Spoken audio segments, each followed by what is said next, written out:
CMMS Radio talks about all things CMMS, computerized maintenance management software, focused on maintenance management. It's the people, the process, and the culture that make your CMMS journey a success.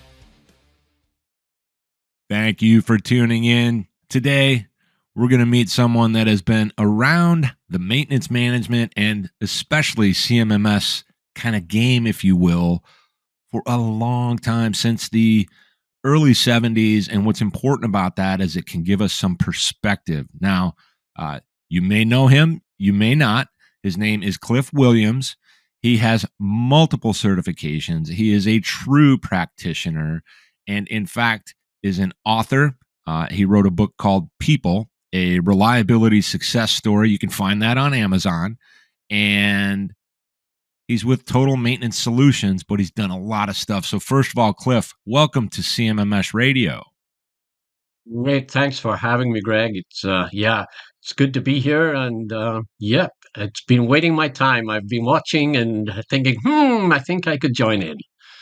Yeah, and I really appreciate that. You know, we traded some messages and you've commented on some things. And I thought, wow, how interesting to get these insights, because I myself, you know, my experience with CMMS goes back to maybe the late 90s, you know, or anything like it, you know, tracking and managing work orders and job sites and all that type of thing. And then I was in the business providing a CMMS solution where I was a co-founder, and that was a lot of fun. I get to talk to lots of practitioners like yourself. But today, I really want to explore kind of your journey and how that might help some people get some insights. So one of the things you focus on right now is helping organizations to understand their requirements, and that's really focused on asset management. So that definitely hits the world of CMMS and maintenance management. So can you tell us, at least briefly, how you got into that in the first place,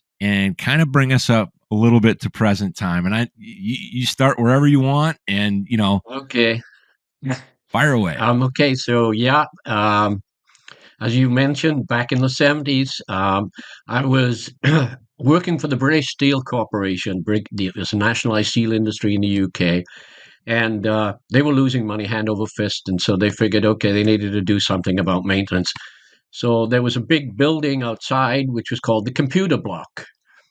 And it was decided that they were going to do computerized maintenance. And it took an army of people to feed cards into it. But the whole idea was that we could better plan our work, better understand what the problems were, and then do something about it. And lo and behold, just to move us forward, we ended up having a really robust system. We ended up actually not just kitting equipment. This is back in 73, 74. Not just kitting, but actually delivering to site and doing things like making sure that the clevis pins fit into the clevises and making sure that the fittings all fit, rather than leaving it to the tradesperson to get frustrated. So we moved that through, and after some resistance from the supervisors, they bought into it and they liked it, and so that was it. Fast forward now, and that was where I went off into planning and scheduling and doing all of those sorts of things. That brought me to Canada some 40 years ago. Again, a steel company, and they were looking to do the same thing in Ontario. So they said, okay, come along for the journey. So I came along. And then I went over into the paper industry and became a maintenance engineering manager, and using, the standalones, using those, and moving forward. And then where I really, really enjoyed the use and success of a CMMS was in the last outing that I had, where I was a corporate reliability guy for a chemical company based in Canada called Urco, where we had 10 plants, and they were using an EAM. And we won't mention what it is, but it was an EAM. And they actually hired me because I had some experience with it, and said, okay, come and help us out. And it was a dog's breakfast when I got there, to put it bluntly. But the things that we did and the success we had using that system, it was phenomenal. And it was my proudest moment. The the maintenance managers at all of the sites would turn around and say, "Wow, that's great! Wow, that's great!" I took them all to at an SAP conference. And there were people up on stage telling about these wonderful things that the new system could do. And the guys were sitting in front and they turn around and say, "We do that. We do that. We do that." And I said, "Yeah, we don't need that. We know how to use the tool." And that's what it is. It's a tool. Now we know how to use it. But back to your point is really it's, do people understand what they need to know? That's And that. that brings us full time now and then to when asset management started to take over, as you said, then good maintenance practices and good information and good data are critical. So now that's fitted in perfectly. Yeah, and so the thing that I keep thinking about as you're telling this story, and I had this in my notes. I'll make notes about questions I want to ask, and then I stop looking at it because I just want to, it's just you and me here, right?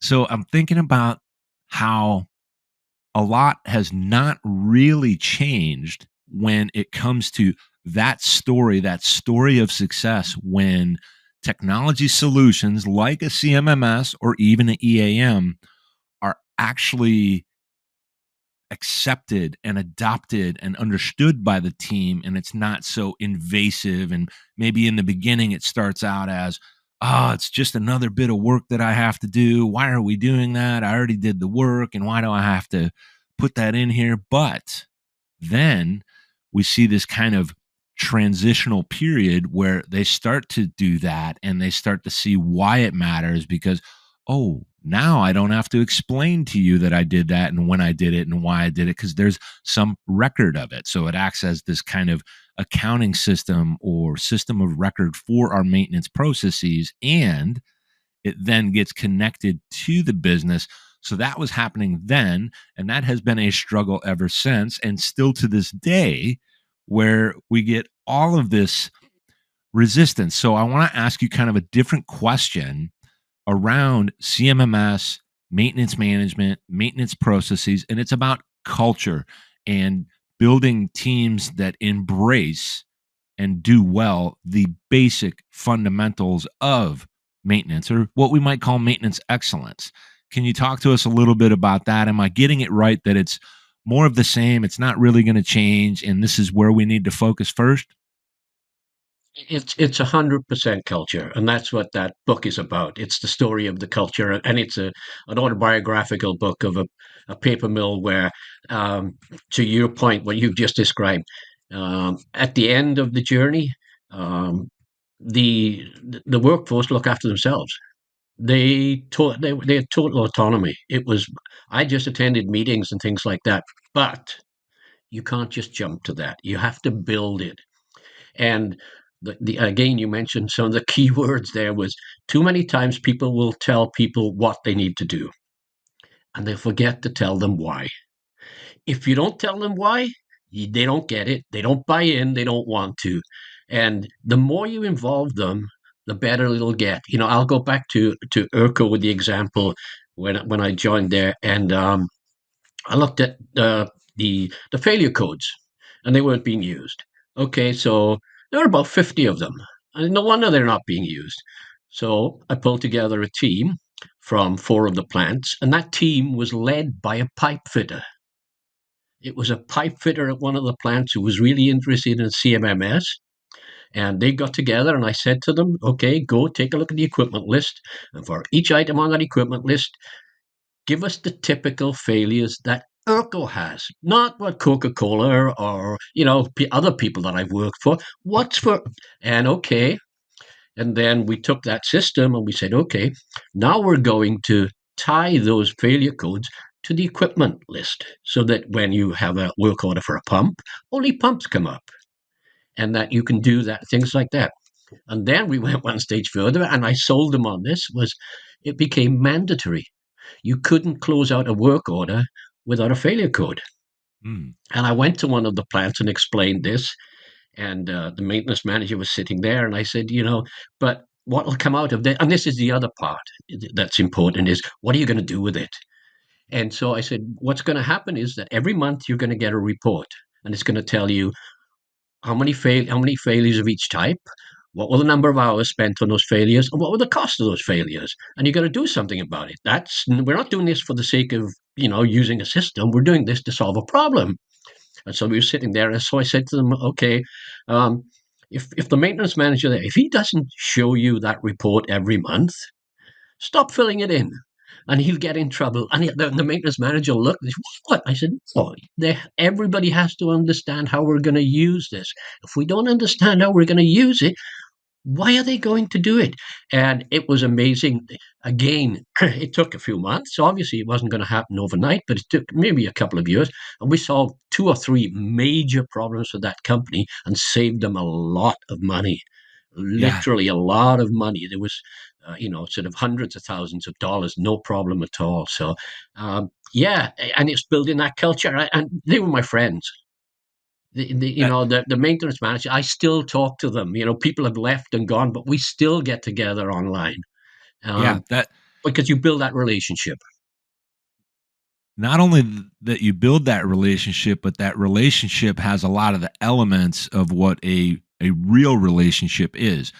And I've found that in these last few years of, doing this, connecting with people like yourselves, and you can start to see, and even it might sound weird to everybody out there, but you can feel something about the intent, the intentionality behind what we're all trying to do. And when you talk about how the concept of why and the buy-in around why makes such an impact to connect the culture, and it does the same thing with the business. You even described it, how if a manager's not looking at the report that is the most relative thing for him in the business as to why you were utilizing the platform in the first place and participating, if they're not going to do that, you should be off the hook, because they told you, or they might not have, that that's why you're doing this. And when that happens, you start to connect this whole thing to the business. And you talked about these big impacts. Everybody's coming into this a lot of times, maybe from a marketing perspective, and, oh, we've got this great technology and it's going to do all of this for you. Well, if you're not going to leverage it in the proper way, within the right context for your business, not for this is what the industry does, that may be true, but we need to find out, well, how, right? It's like anything else where, say, for example, we get OEM kind of specs on how a piece of equipment, based, of course, on its design intent, the intention as to why and how it's going to be used, what materials are going to be run through it, or how long is it going to be used, that all changes once you get into your environment. And these are the nuances as to how and why we leverage this technology. So, like, everything seems to be hitting, what I'm saying, and that makes me happy that I'm starting to understand maintenance and reliability a little bit more deeply. What do you think in what you're seeing now? Because I know you keep an eye on the industry, you're part of it, and do you see things that the CMMS providers themselves might be missing? Sometimes I say getting wrong, but I think that's a little bit harsh. What are they missing when it comes to how they approach the industry and getting in a better position to really add value for their potential clients? What do you think? Um, Unfortunately, Greg, I don't think that much has changed in the respect that we've got more bells, we've got more whistles, we've got more this, we've got more that. And the sales pitch, when I talk to people who are thinking about buying a CMMS, I say to them, you don't want the provider to come in and show you what the system will do. I said, you get a list of questions of what you need, and then ask them, how does their system do this? And Mm, we've done this, and so many times they'll go, yeah, I have to go back to talk to the developers, or I have to go, or maybe, and they've never thought of it because they don't understand the world of maintenance and reliability. They don't understand what you want to get out of the system. They're putting everything in there, and you don't need everything, and nothing is strong enough to be the one thing that you want to use. Like I said, we had changed the failure codes. Um, we got rid of what there were 7 workflows. We needed 2. We didn't need 7 workflows. We needed 2. One plant manager said, "It takes me." 20 clicks to get from a work order to a purchase order. But okay, I go back to our people, who were internal, and I said, what can we do about this? 3 clicks later, that's it. You imagine the goodwill that I bought with that. Oh yeah. You got a plant manager who no longer has to spend 20 before he can approve a purchase order or anything like. It's go out to the row exit, click on that. Now we're in there. Wow, he was delighted. It was great. So it's this lack of understanding of what's required is still there. You know, I I was at SMRP last year, and of course we didn't have one this year.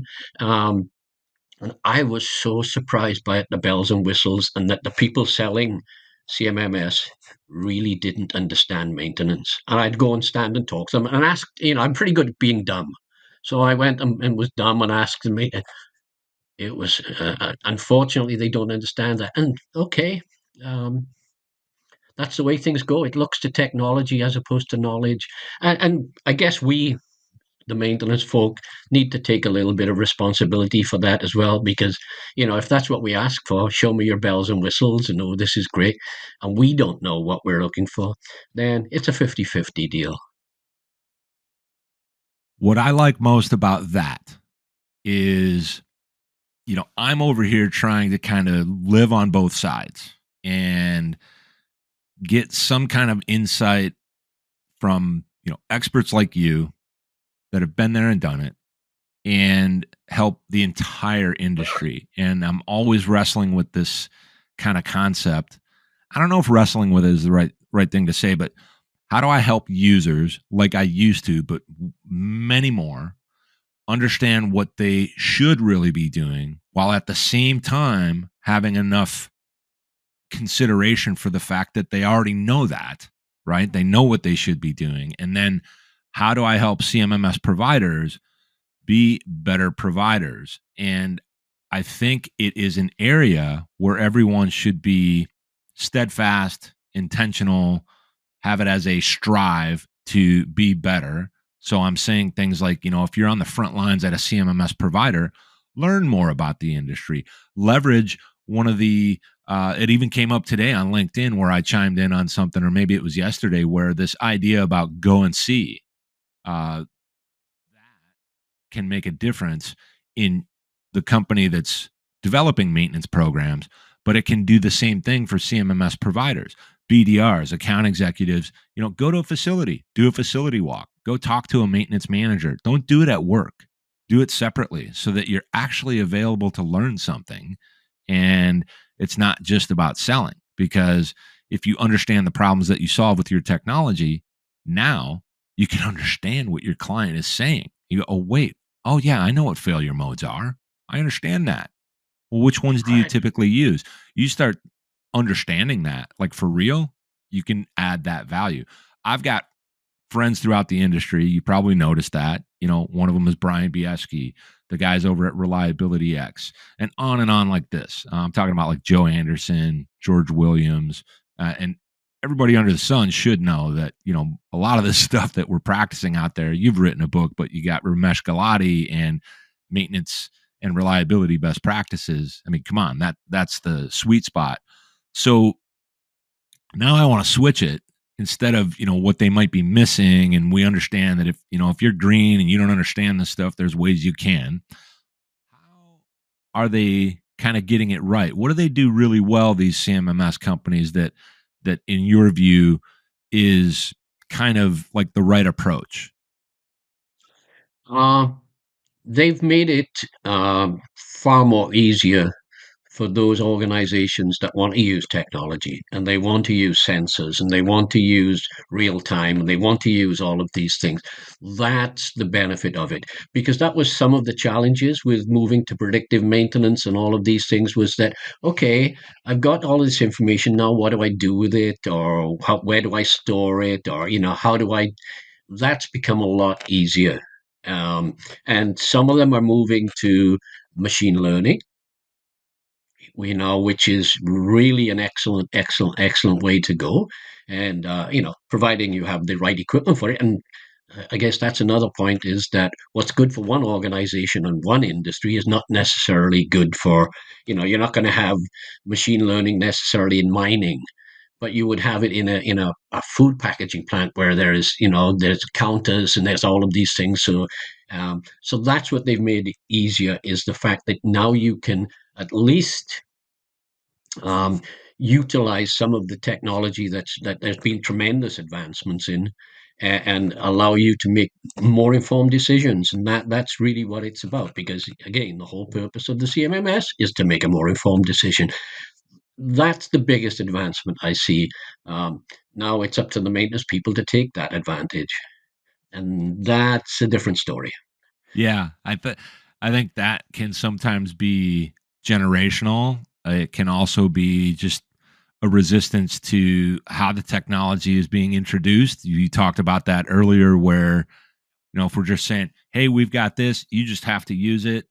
I mean, sometimes that it is what it is, and that's what it is. However, if we can, when we're introducing this technology to our teams, let's give them that extra bit of insight as to why we're doing it, because then they have that option as opposed to just do it. And again, I know some environments that's how it works. This is what we Yeah. have. This is what you got to use. I want to ask you this question about CMMS in general. Is it fair to say, or would you agree, maybe, and you can disagree, you don't have to agree, that, hey, this is the CMMS we have, figure it out, and then we could say, you know what? At least you have one. We'll figure it out. We'll leverage it the best we can and make a difference. Or is that kind of not a thing? Unfortunately, um, it's a thing. And the reason I say that is that most organizations, and sort of, I was at corporate, so that was okay. But I don't think, even with my knowledge and with what I was doing, I don't think I could have sold our VP or our president on buying another CMMS or using a different CMMS. I couldn't get, even though I had a great business case for it, I could not get a bolt on planning and scheduling tool. The EAM we were using was not very good for planning and scheduling. And just so happened in that time, it must be almost 20 years ago now, and there was a Canadian company that had a brilliant bolt on that bolted onto most of the EAMs. And they came in, did a brilliant presentation in front of all. We pulled all the managers in from around the country, did a great job, had my boss, he bought into it, went up the ladder, and they said, well, you know what?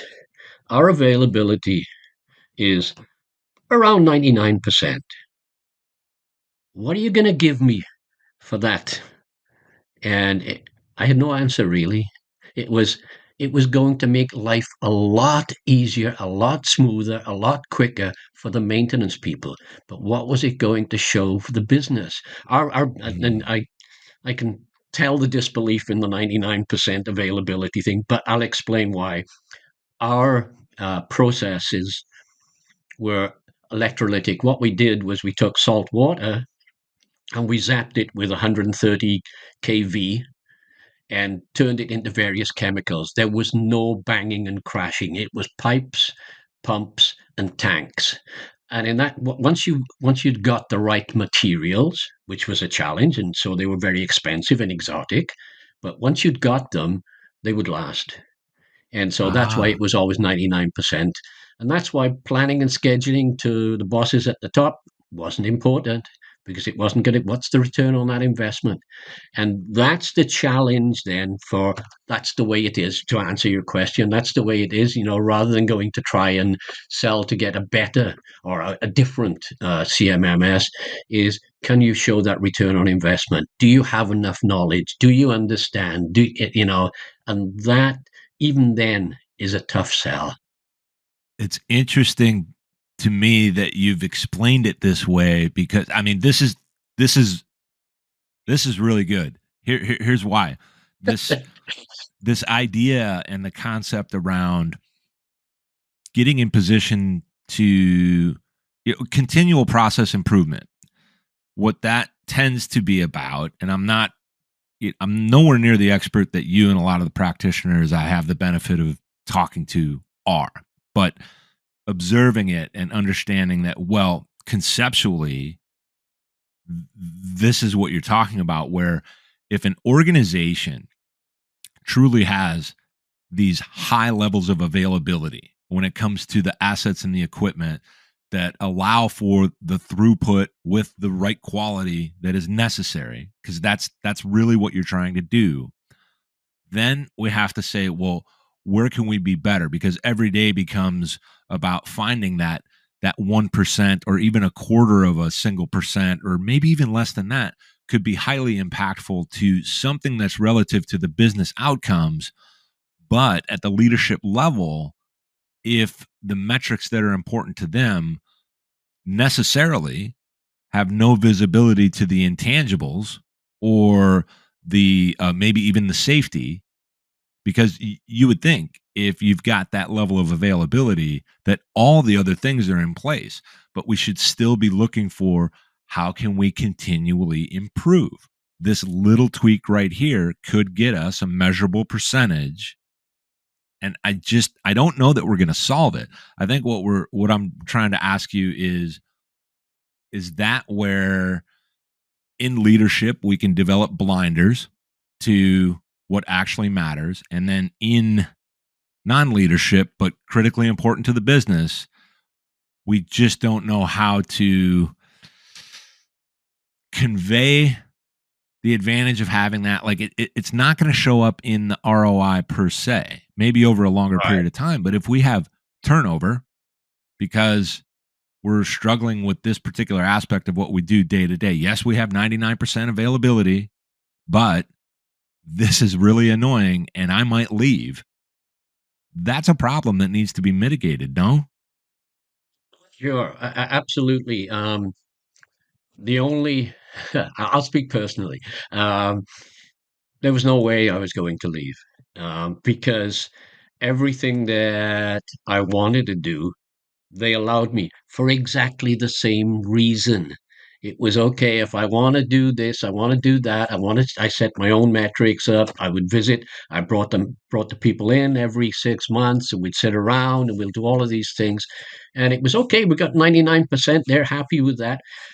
That's not to say that every now and again they didn't pop their heads in and blame maintenance, but that was it. But yeah, unfortunately, again, go back to another. It all ties back to this idea of culture, Greg. We had a culture of inclusivity. I remember the very first time that we had the meeting. We brought them all in, and my boss was sitting in there, and I started talking about the company's strategic goals and the KPIs that I wanted for the maintenance department. And my boss, he just was, you could see he was getting nervous because I was talking sort of high level, strategic, but I then brought it right the way back down to KPIs that meant something and talked about things like failure codes. And my boss said to me after, "Yeah, I didn't know where you were going, but I'm glad you got there because that was it." And then it became the very next meeting. They started the morning meetings off. They take it, and by the end, after say a year or two, they were running the meetings. I would get whatever they wanted as an agenda, put it on there, and they would run with it. So it was great. So they replaced me with a warm body, and people left because of what you're saying now. Now it wasn't, it wasn't that inclusivity. It wasn't. Now it's people telling us what to do. And okay, yeah, but very, very quickly, back to your last question as well. Um, when I was at the paper mill, and the one that is talked about in the book, we need the organization was privately owned, and they wanted to improve production by 20%.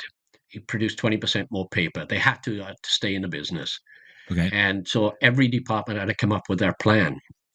So our plan was get a new CMMS because the version that of a well-known CMMS that we were using was old and it was not good. And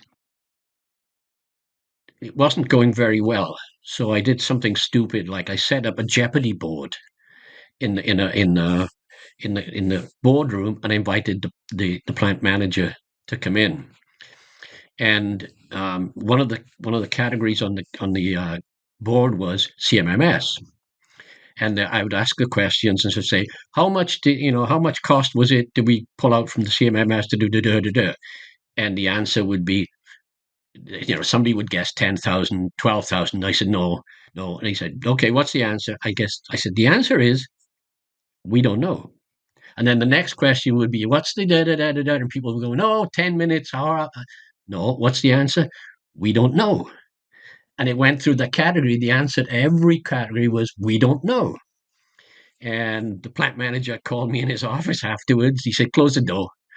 I said, okay. And he said, don't ever do that to me again. Don't put me in that position. I said, okay, I'm sorry, John. And as I was going out the door, he said, oh, by the way, get 3 quotes. And we got a new CMMS. But again, it was showing how the guys were passionate about it. They were, like I said, they ended up running everything themselves. So they were passionate. They wanted to know these things. They wanted all of this. And so if you have the right environment, you can get one. But that was the need to change was initially recognized by the owner of the organization. Otherwise, he was going to go out of business. You took what I'm going to call, I don't know if this is even a thing, I'm making this up right here, right now. You took what I want to call a high value risk. You took a risk that actually showed something very critical about the business, a critical vulnerability that would be a gateway towards what they really wanted to do, because they wanted this, X percent, in this case, 20%. They had to have it. And you had to show them in the most impactful way. You took a very, what I say, high value risk, because the risk, if it turns out okay, is going to give you an opportunity that they've already conveyed they want you to solve, right? They want you to solve for that 20%. And you basically said, look, I'm going to show you that you don't know what you need to know in order to achieve that. That's achievable right here, but you're going to have to acknowledge that that gap exists. And now we can really talk about solutionizing for it, problem solving for it. So I wish we could do more of that in our meetings, because so many of the practitioners, some of which I've already mentioned their names, would rather we can just do that, because now we can get to work. And they don't, or they can't, because those are moments where somebody could be handed the door. Hey, it's appreciate what you did, but don't really appreciate how you did it, and you got to go. Whereas somebody has enough self-awareness to go, hey, come see me in my office. Don't appreciate that you did that, but you did make your point. I saw it and I understood it, and I knew you weren't trying to make a point. You were trying to help me see. I really do. I wish that could be the way, because especially for maintenance people and maintenance practitioners, it's a lot better if we can just be real about things and get to the heart of the matter. But most people aren't built for that, because it can happen to any of us. Our ego gets in the way. We get hurt. And it's like, damn, real leaders are supposed to find the people that could outperform them in a heartbeat, and they're supposed to empower them and essentially release them on their environment in such a way that they're going to do these awesome things. And that's one of the great things that everybody will tell you about maintenance people, maintenance practitioners, at least the real ones, the real pros. So I think that's a really incredible moment for us today to discover that. What do you think is going to happen next for the overall, and this could be maintenance management industry overall, but I hope it would be in the realm of CMMS, computerized maintenance management software. Do you think something big is going to improve, or do you think it might continue to be more of the same? What are your thoughts? And there's no rules here. You can answer that any way you want. Yeah. Obviously, we're not seeing anything yet of what AI is going to be capable of doing. And I don't know enough about AI to even estimate what it could or couldn't do, and what, so that's the big unknown for me. Um, on the other hand, is, you talk about people like George and Ramesh, and a whole bunch of people that are out there.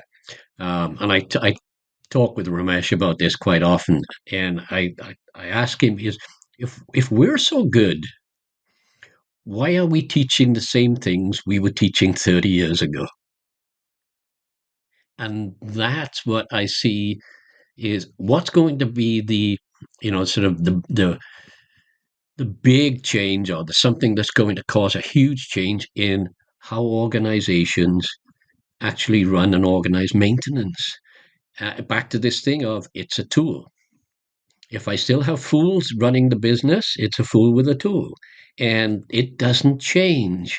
And that's my challenge: is how do we get, or how, and this comes back to the other question you asked: is what could the CMMS providers do? Maybe they could provide some sort of education as to this is what it's capable of. This is, and understand. Go back to understanding.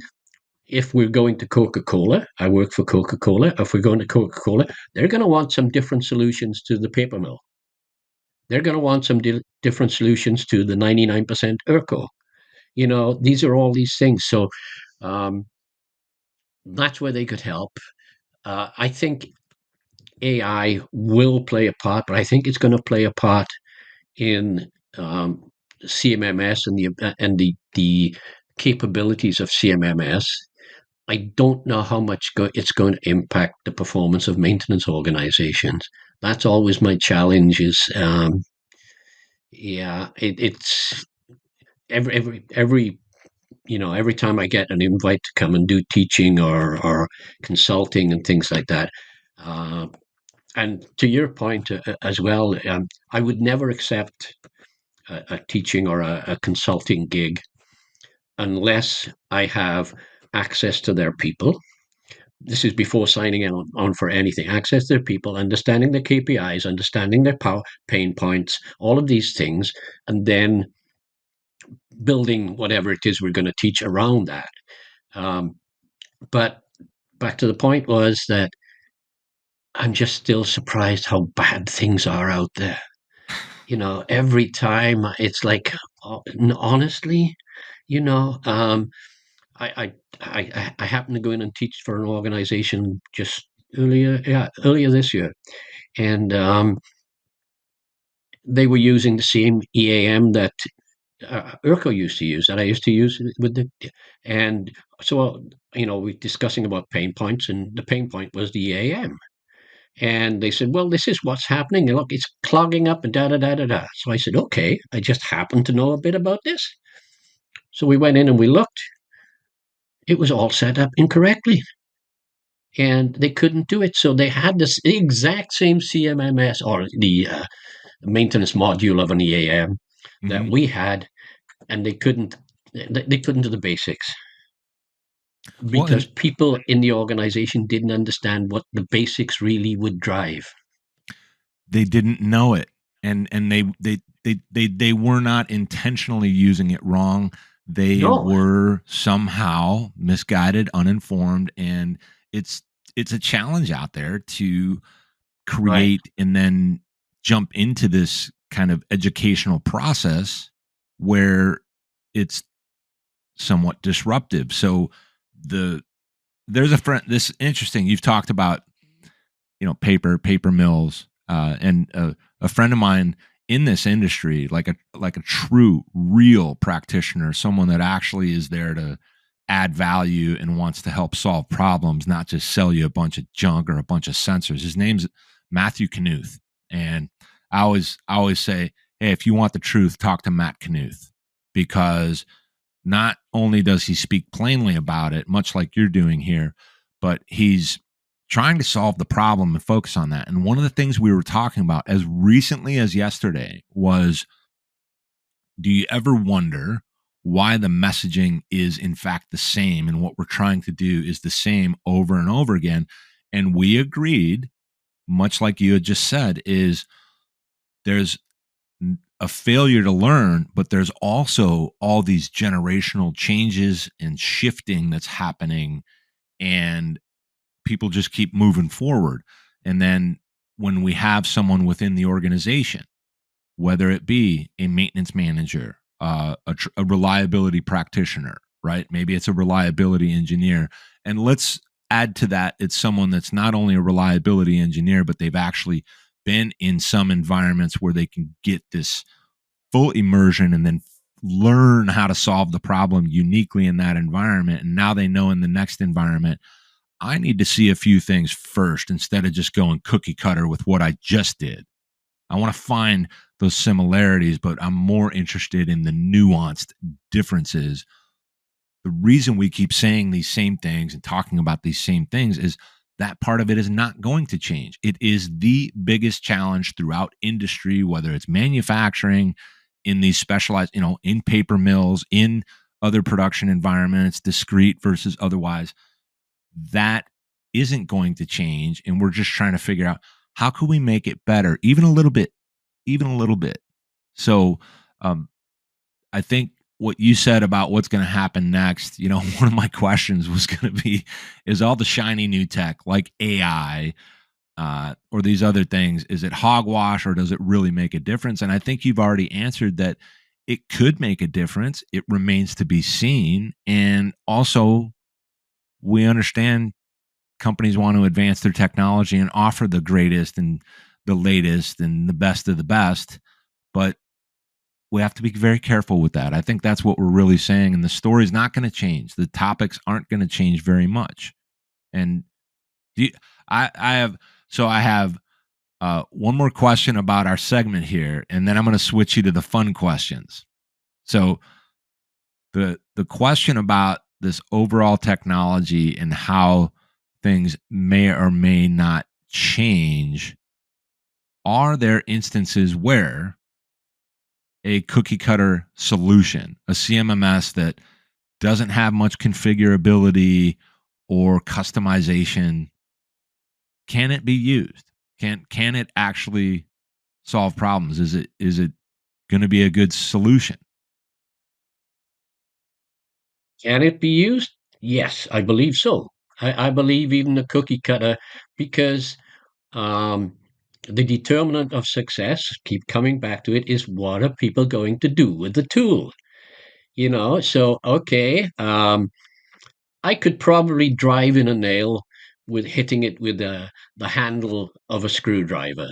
It wouldn't be good. It may bend and all of these things, but it may get the nail in there, and it wouldn't be good, but it may work. But if I'm smart enough and I know that I use a hammer and that's a different tool and it would work better, then that's it. Because yeah, it'll be more difficult, no question about it. If there's no configurability and there's no sort of user, fields or whatever, definitely could be more. But again, it's starting off with the end in mind. And that's how you start with any CMMS. You've got the end in mind. What is it that we want to understand? How will it help us make more informed decisions? And then setting up what you have that way, it'll get you along there some way. There are not many that won't give you the basic things that you need. And going back to, again, what you just said about, the AI coming in and everything like that, is that there are people who use about 40% of their CMMS now. There are going to be people who use 20% because there's been a whole bunch of crap. That's not crap, it's good stuff, but it's been added to it. But they're not using the basic 40%. They're using 20% now. So, but yeah, I think a cookie cutter can, but again, it depends on the user. Again, same story, and we want that message out there, even if we're only going to help one person. If that's the case, we've done what we set out to do. And so for what we do here today, the end in mind is to have a conversation that will help someone hear something that makes them think or maybe agree, and most especially disagree. Just get you thinking. And I think some of those companies out there that are only leveraging 20% of their CMMS platform I think some of them are doing that intentionally, and they're doing it very, very well, because we've heard the stories. I got a CMMS platform in our plant, and we used it for our mitigation of downtime or to increase uptime. And we did nothing else. We didn't care about any of the other stuff. And we drove value. I've heard crazy stories about 5-10% increases in throughput, which is massive for most places. So you're right. And it's not about being right. It's about, what could we do? What are the strategies we can incorporate? So, time for the fun questions, Cliff. Are you ready? Okay. Yeah. Fun question number one. What is your favorite music? Favorite music is still soul music. I Nice. grew up in the soul era of, Stax, Atlantic, all of these Otis Redding, Wilson Pickett, all of those people. Still my favorite music. Nice, nice. That's a good one. That's a good one. Next fun question is, what is your favorite sport or hobby? And on sport, you don't have to play it. It could be one you like to watch and root for. Yeah. Okay. At the moment, my favorite sport is curling. Now, what is curling? I'm in Canada. It's the winter time. It's curling. It's my 3 or 4 nights a week curling. Great social sport. So yeah, I enjoy curling. Yeah, and for anybody that does not know what curling is, it's it's a unique, highly strategic sport that if you don't understand what it is, you might get bored at first, but once you learn a little bit about what they're doing, very interesting. A lot of strategy going on there. Oh yeah. Oh yeah. Yeah, for That's sure. and that's and you're from a region where curling Yeah. is It's not just a big. thing, it's a pretty serious thing. So, Yeah. Oh yeah. yeah. Yeah. Next and final question in the fun segment. This is the big one. There are no wrong answers on any of this stuff. What is your philosophy, approach, anything you have to say about the concept of work-life balance? Um, it's key. It is absolute key. Um, I do a number of presentations around this very topic. It's been great because various people have heard me talk, and they've taken me to Australia, New Zealand, South Africa to speak. So that's a great work-life balance. I'm enjoying it. But absolutely, you have to have that work-life balance. In the same respect, you also, I think somebody said it like, if you love what you do, it's not working. And I loved what I did, and so it wasn't working, and so my work-life balance wasn't. Or I should say, then the last sort of 20 years were like that. Before that, it was no, and we went through one time where my work-life balance wasn't good, and I actually left a job. I I had many roles and many jobs, but only once did I ever leave a job. The other times it was to get a promotion, get a bigger plant or whatever. But this time it was the work life balance was affected. And my wife kind of said, look, you need to do something, because of what was happening. So, yeah, it's key. It really is, and it's coming out of COVID and all of these other things that we faced. I don't know. It's not as easy as it used to be. Yeah. Yeah. Well, I want to thank you for being here with me today. Everybody, it's Cliff Williams, and his book is People, a Reliability Success Story. You can find it on Amazon. And you did mention Australia, and I think you were talking about Mainstream that happened this year Hmm. in Australia. So shout out to Mainstream. Great group, great conference. I came this close to going, this Yeah. close. If you Uh, can go. It is the best experience ever. Yeah, they're my friends, as I say, they're my yeah, friends now. So no, they do a great job, and they've got some things coming out on LinkedIn, and you can find it yeah. other places. But Cliff, thank you for being here with me today on CMMS Radio. Oh, again, my pleasure, and thank you for having me. As you notice, I like to talk, so this was a great vehicle for me. It's fun stuff, and we're talking about important stuff. So thank you for that. Oh, thank you. Did you find this episode helpful? Please send us some feedback, suggest a topic, or ask a question. Reach out to CMMS Radio if you need a co-pilot on your CMMS project. Visit CMMSradio.com and use the What's on Your Mind link. Thank you for tuning in to CMMS Radio, your resource for all things CMMS, from selection to implementation, to help you make better choices, learn from industry experts, and have a successful CMMS journey.